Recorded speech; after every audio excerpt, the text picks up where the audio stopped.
Today's lesson is called Plus Talk, Showing Appreciation.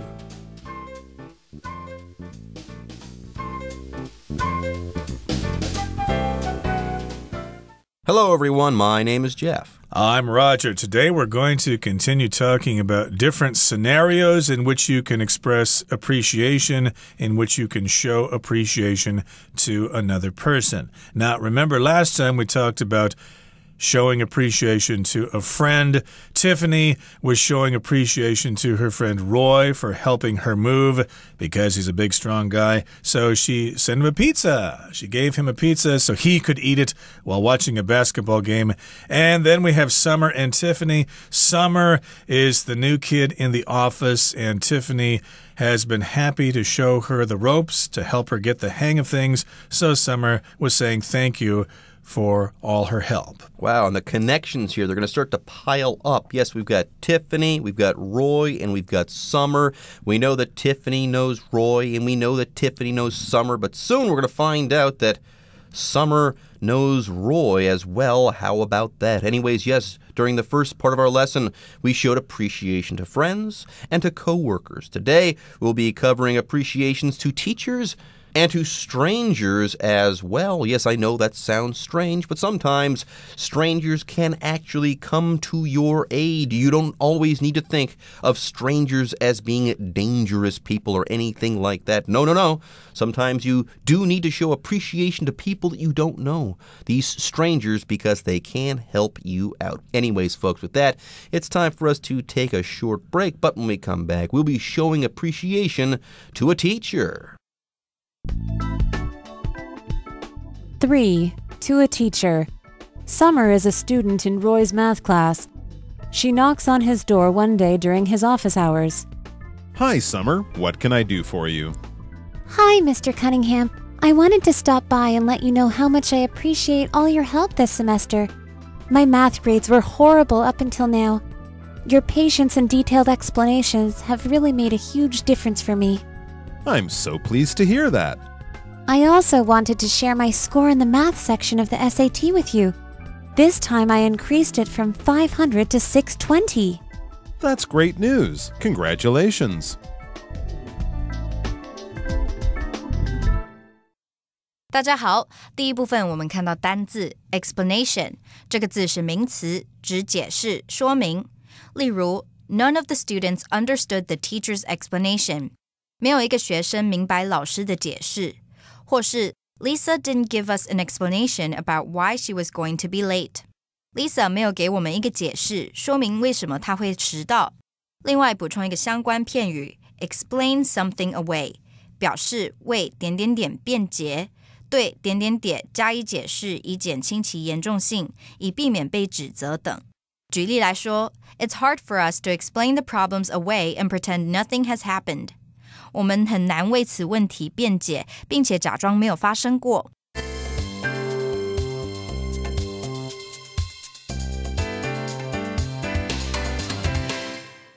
Okay, so this is very important here. The first situation, you need to express your thanks to show appreciation to your teacher.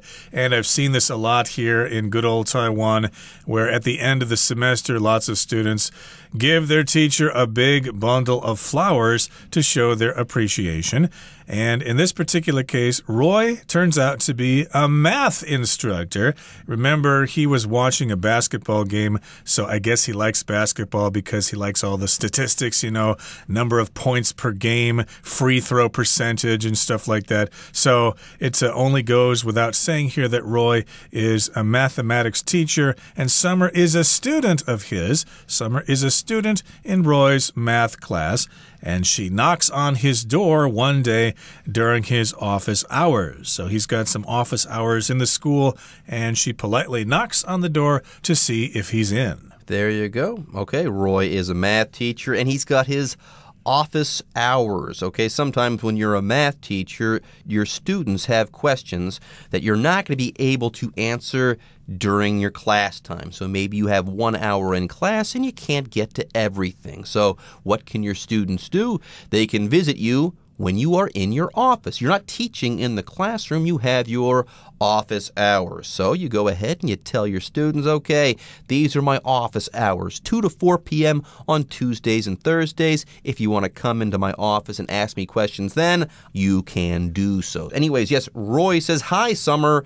What can I do for you? What questions do you have for me? So on and so forth. What's up? And Summer says, hi, Mr. Cunningham. So apparently Roy's full name is Roy Cunningham. And here, because Summer is a student, she is addressing him formally by saying, Mr. Cunningham. Indeed, Mr. Cunningham. That's how we usually address our teachers. I know it's quite common here in Taiwan to address teachers by their first name, like Teacher Roger, for example. It's cute. We accept that because it's kind of unique to Taiwan. But usually, if you're in a classroom in Western countries, you refer to the person as Mr. So-and-so, their surname. Or if they are a professor, then you have to say Professor, something like that. So, Professor Cunningham, Mr. Cunningham. I guess maybe he's a high school math teacher here, so he's not a professor. You don't need to call him Dr. Cunningham or Professor Cunningham. But she goes on to say, I just wanted to stop by and let you know how much I appreciate all your help this semester. So here, this phrase here, stop by, just means she wants to come and visit informally, usually unannounced. Anyway, Summer says, I wanted to stop by and let you know how much I appreciate all your help this semester. So here she's definitely showing appreciation. Then she says, my math grades were horrible up until now. I was a terrible student until you, Mr. Cunningham. You've turned things around for me as far as math is concerned. And then she says, your patience and detailed explanations have really made a huge difference for me. By the way, when you are a teacher, both patience and good explanations really do make the difference. Yeah, you can't get frustrated with your students. That doesn't help. You've got to be patient, okay? And you also have to give detailed explanations, okay? Not only do you have to give the students the answer, but you also have to tell them how to get the answer. You have to explain things or give detailed explanation. But you don't want to be too complicated or they're just going to get confused. So, of course, he recognized that some of his students were not getting it, could not understand these complex mathematical formulas. So he offered some detailed and patient explanations. They really made a big difference for her, helped her improve her test scores or her overall grade for the course. And Roy says, I'm so pleased to hear that. I'm sure he is, because teachers, of course, like to know that their work is actually helping out their students. I am so pleased to hear that. That makes me feel good. Now, Summer's not done, okay? She says, I also wanted to share my score on the math section of the SAT with you. So she's going to say, hey, thanks to you, I got a higher score on the SAT math section here.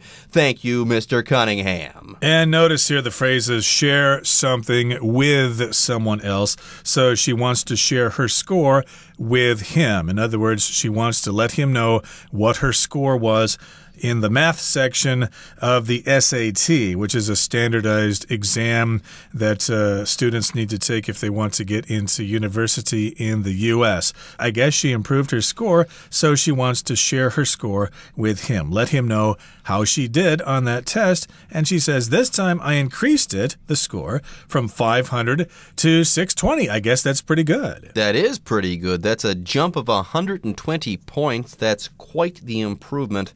Well done, Summer. Now, Roy says that's great news, and congratulations. So there you go. That's how you can show your appreciation to a teacher. And yes, teachers like to hear this stuff. They like to hear success stories from their previous students or their current students. Anyways, folks, with that, it's time for us to take a short break, but don't go away. When we come back, we'll be showing appreciation to a stranger.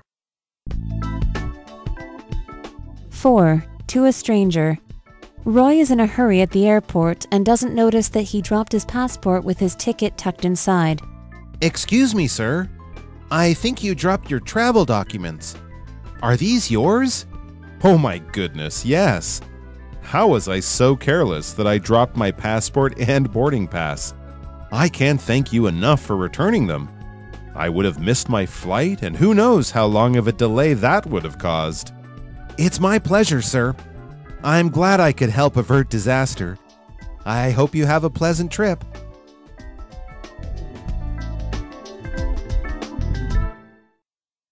第二部分我们看到动词 tuck 指把点点点夹入塞入，例如 Lauren tucked the note she was given into her shirt pocket.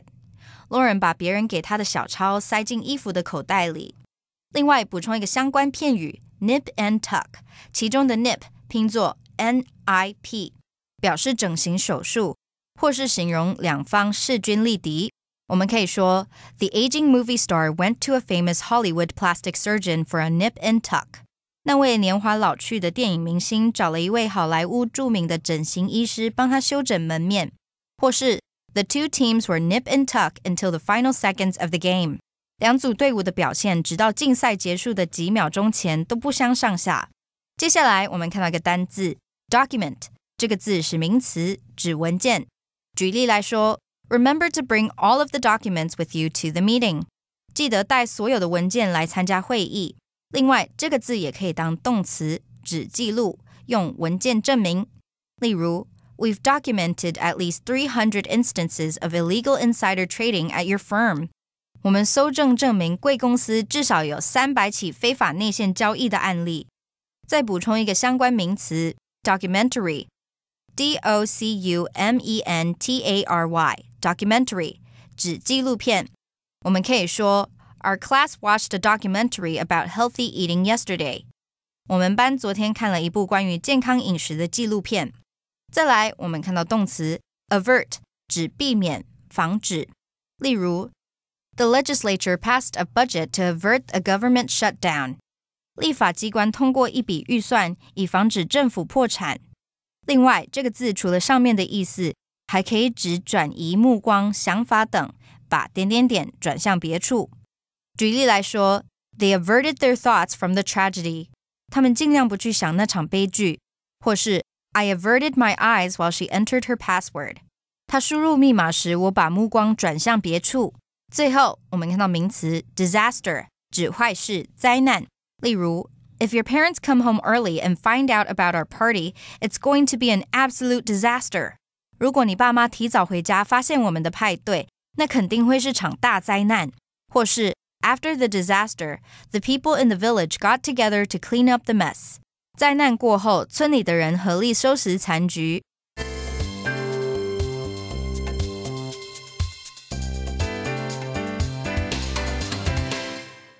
Okay, so let's talk about how to express appreciation to a stranger. You do need to do this from time to time. Strangers do help us out quite frequently. So here in the fourth part, we're expressing appreciation or showing appreciation to a stranger, somebody you don't know.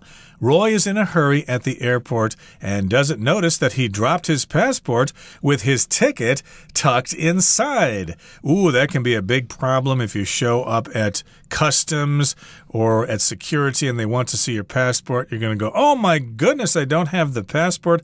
I must have dropped it. And that is what happened. He dropped his passport and he didn't notice, and his ticket was tucked inside the passport.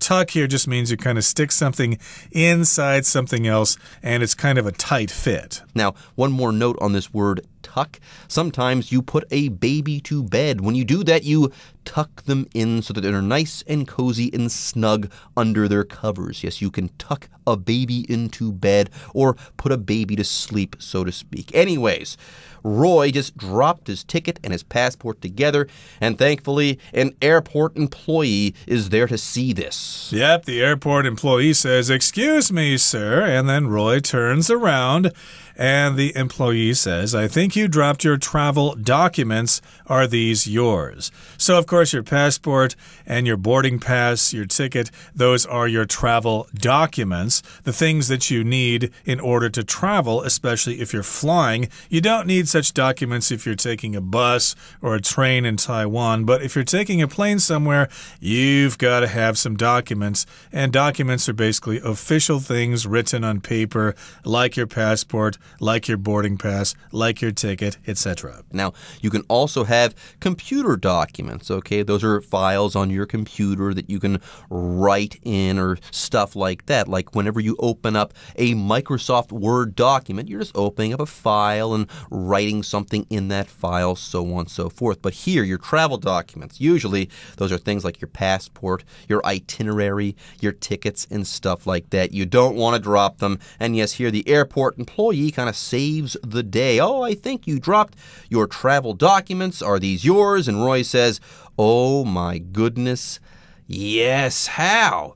How was I so careless that I dropped my passport and boarding passes? Yes, a boarding pass is basically a ticket that allows you to board a plane, to get on that plane. Indeed, and I guess you don't really need tickets anymore. You just show your passport at the check-in counter, and then they issue you your boarding pass. I did want to say at the beginning of this sentence, he says, oh my goodness. Here in Taiwan, I think you guys overuse the phrase, oh my God. Okay, that is actually kind of offensive to Christians. I would advise not using that phrase. I think you should probably say, oh my goodness, instead of oh my God. You might offend somebody. You never know who's listening. So he says, oh my goodness, I think I dropped my passport. How could I have done that? And then Roy expresses his gratitude. I can't thank you enough for returning them. I can't thank you enough. That's often how we phrase this. I can't thank you enough. There's no way for me to express my gratitude. I am totally grateful. I'm eternally grateful to you. I can't thank you enough. I could stand here and thank you forever, and it would still not be enough. Anyways, next Roy says, oh gosh, if you hadn't come here and saved the day, I would have missed my flight, and who knows how long of a delay that would have caused. Yeah, without your passport and your boarding pass, who knows what you can do at that point. You might be stranded in an airport. You might have to go to your embassy or something like that and figure things out one way or another. You won't be able to do things in time. Things will take much longer than you had planned for them to take. Exactly. So it would have been a big hassle for him. So he's grateful to the airport employee for returning his passport and boarding pass. And the airport employee says, it's my pleasure, sir. I'm only too happy to do that. I'm glad I could help avert disaster. Here the word avert means to prevent something from happening or to turn away in some cases, like to avert your attention or to avert your gaze. You might make eye contact with somebody, but they don't really want to look at you, so they avert your gaze. They kind of look away from you. But in this particular case, avert just means to prevent or stop disaster. Disaster, which means a terrible thing happening. Yep. Here, the airport employee helped to avert disaster. This person kept that disaster from occurring, that really bad thing from occurring. And then the airport employee wraps up our lesson by saying, I hope you have a pleasant trip. All right, folks, with that, today's lesson is now in the books, and it's time for you guys to hear from the Chinese teacher.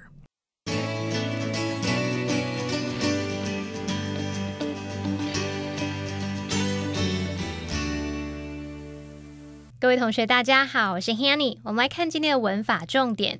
在今天对话第一部分， Summer 到办公室向老师道谢。他说， Your patience and detailed explanations have really made a huge difference for me. 您的耐心和详细解说真的让我大为进步。这边要介绍的是片语 make a difference， 它表示做出改变，产生作用或是影响。这通常是指正面好的改变或者是正面的影响。那么 difference 前面可以加入形容词，像课文里面用的形容词是 huge， 那我们还可以用其他形容词，像是 real, big, a lot of, no 等等的。举例来说， Sometimes a little help can make a big difference. 有时候小小的帮助可以造成大大的影响。那在对话第二部分， Roy 在机场赶时间，他没有注意到自己掉了机票和护照，幸亏有机场人员提醒他，并且把旅行文件归还给他。 Roy 向对方道谢之后，他就说，I would have missed my flight And who knows how long of a delay that would have caused? 我可能会错过我的班机，而且谁知道这会耽搁多久？那这边 Roy 是用到 would have 加上过去分词来表达，要是他少了机票和护照，会有什么样的后果？那么 would have 加上过去分词就可以用来表达过去某件事可能发生的结果或是影响。它常常会跟过去事实相反的假设句来连用，但也是可以单独存在的。举例来说 If he had been friendlier, that girl would have gone on a date with him. 如果他更友善一点，那个女孩就会跟他约会。但事实上当时他不够友善，那个女孩不跟他约会。我们只是在假设跟过去事实相反的情况会有什么样的结果而已。好，那顺便补充一下 could have 或者是 should have 加上过去分词的用法哦。助动词 could 可以用来表达推测，表示有可能或许。Could have 加上过去分词就是用来表达对过去情况推测，表达说当时原本可以怎么样，当时原本可能怎么样。像是 The accident could have been avoided， 那场意外原本可以避免的。那至于 should have 加上过去分词，则是用来表达早应该做某事却没有。例如 You should have gone to bed earlier last night。你昨晚应该要早点上床睡觉的，你昨晚应该要这么做，但是你昨晚却没有这么做。好，那么以上是今天重点整理，我们回顾今天的单字吧。Explanation. Jerry gave Rex a quick explanation of how to use the computer program. Tuck. Jane folded her worksheet and then tucked it inside her textbook. Document. Max requested another copy of the document because he lost the original. Disaster. Should disaster strike and I lose my job, I still have savings to rely on.